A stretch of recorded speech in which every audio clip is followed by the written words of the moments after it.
नमस्कार। कई लोगों को चेस्ट एरिया में फैट जमा होने से परेशानी होती है, तो घबराने की बिल्कुल जरूरत नहीं है। आज हम बात करेंगे एक बिल्कुल सीधे साधे 3 स्टेप वाले प्लान की, जिससे इस प्रॉब्लम को जड़ से खत्म किया जा सकता है। ये एक बहुत ही कॉमन प्रॉब्लम है और सच कहूं तो काफी लोग इससे जूझते हैं। तो चलिए थोड़ा और गहराई में जाते हैं और समझते हैं कि इसके पीछे का असली कारण है क्या। और पता है अच्छी खबर क्या है? इसका एक बहुत ही सिंपल और परमानेंट सोल्यूशन है। बस जरूरत है तो सही जानकारी की और उस पर एक्शन लेने की। तो सबसे पहला और सबसे जरूरी स्टेप क्या है?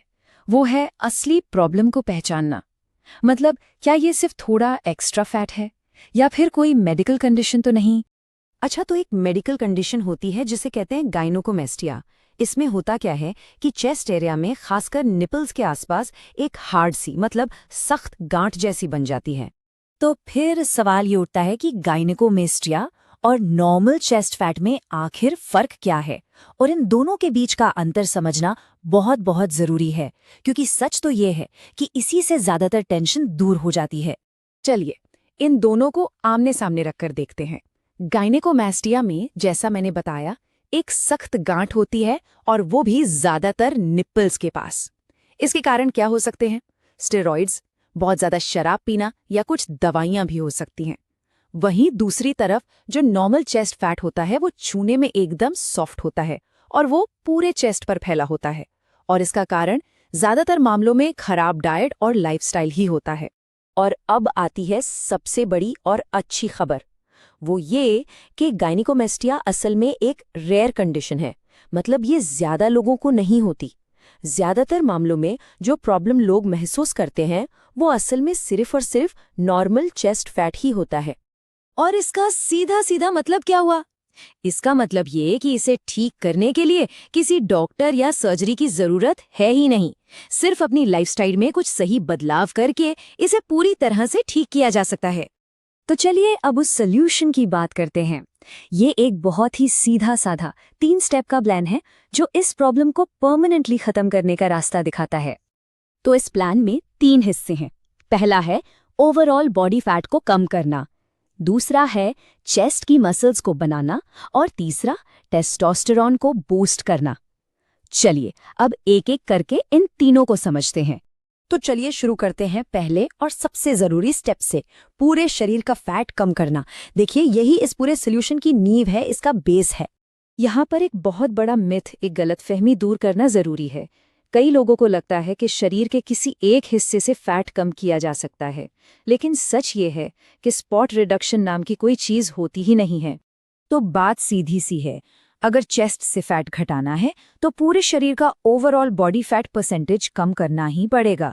जब पूरी बॉडी का फैट कम होता है तो चेस्ट का फैट तो अपने आप ही कम होने लगता है। तो अब सवाल है कि ये होगा कैसे? इसके लिए कुछ बहुत ही आसान आदतें हैं जिन्हें अपनाकर बहुत बड़ा फर्क लाया जा सकता है। जैसे कि सादा घर का बना खाना खाइए, इससे फालतू की कैलोरीज से बचेंगे। ओवर ईटिंग और बाहर के ऑयली फास्ट फूड से दूर रहना है, क्योंकि उनमें न जाने कितना छिपा हुआ फैट और शुगर होता है। मीठे के लिए रिफाइंड चीनी की जगह शहद या गुड़ जैसे हेल्दी ऑप्शन चुनें। हो सके तो रात का खाना 7 बजे तक खत्म कर लें ताकि बॉडी को उसे पचाने का पूरा टाइम मिले। और हाँ, नींद पूरी लेना बहुत जरूरी है, क्योंकि नींद की कमी भी वजन बढ़ने का एक बड़ा कारण है। और आखिर में रेगुलर वर्कआउट तो करना ही है। अच्छा, तो जब डाइट और लाइफस्टाइल में बदलाव करके फैट कम करने की नींव तैयार हो जाती है तो अगले 2 स्टेप्स इसी नींव पर काम करते हैं। ये स्टेप्स चेस्ट को एक प्रॉपर शेप देने और बॉडी को ऑप्टिमाइज करने में मदद करेंगे, ताकि जो रिजल्ट मिले वो हमेशा के लिए रहे। चलिए देखते हैं ये कैसे होता है। अब यहाँ पर एक और कॉमन डर सामने आता है। कई लोगों को लगता है कि चेस्ट वर्कआउट करने से कहीं मैन बूब्स और ज्यादा बड़े तो नहीं दिखने लगेंगे। क्या ये बात सच है? इसका जवाब है बिल्कुल भी नहीं। ये एक और गलतफहमी है। असल में होता इसका ठीक उल्टा है। देखिए, जब चेस्ट की एक्सरसाइज की जाती है तो वहां के मसल फाइबर्स टूटते हैं और फिर से मजबूत होकर बनते हैं।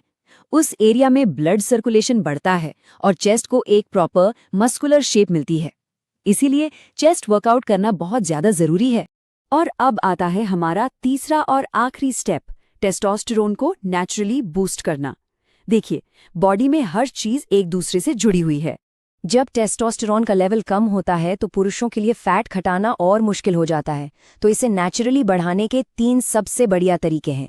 पहला, लेग वर्कआउट कभी मत छोड़िए। जब पैरों की बड़ी मसल्स की एक्सरसाइज होती है तो पूरी बॉडी में टेस्टोस्टेरोन का प्रोडक्शन बढ़ता है। दूसरा, गहरी और अच्छी नींद को अपनी प्रायोरिटी बनाइए। सोते समय ही हमारी बॉडी हार्मोन्स को रेगुलेट करती है, इसलिए भरपूर नींद लेना बहुत जरूरी है। और तीसरा, स्ट्रेस को मैनेज कीजिए, उसे कम कीजिए, क्योंकि लंबे समय तक रहने वाला स्ट्रेस कॉर्टिसोल नाम का हार्मोन बढ़ाता है, जो टेस्टोस्टेरोन के लेवल को गिरा सकता है। अच्छा, इन सारे फिजिकल स्टेप्स के अलावा एक चीज है जो सबसे ज्यादा जरूरी है, और वो है सही माइंडसेट। ये सिर्फ एक फिजिकल प्रॉब्लम नहीं है, ये एक मेंटल चैलेंज भी है। तो करना क्या है? इस कंडीशन को एक्सेप्ट करना है और इसे एक चैलेंज की तरह लेना है, जिसे परमानेंटली फिक्स करना है। इसे शर्मिंदगी की तरह नहीं, बल्कि एक गोल की तरह देखना है। हमेशा याद रखिए, ये कोई सीरियस मेडिकल प्रॉब्लम नहीं है। अगर इसे ठीक करने का फैसला कर लिया जाए ना, तो इसे बहुत आसानी से ठीक किया जा सकता है। सॉल्यूशन पूरी तरह से अपने ही हाथ में है। तो अब असली सवाल ये है कि इस बदलाव की तरफ पहला कदम क्या होगा?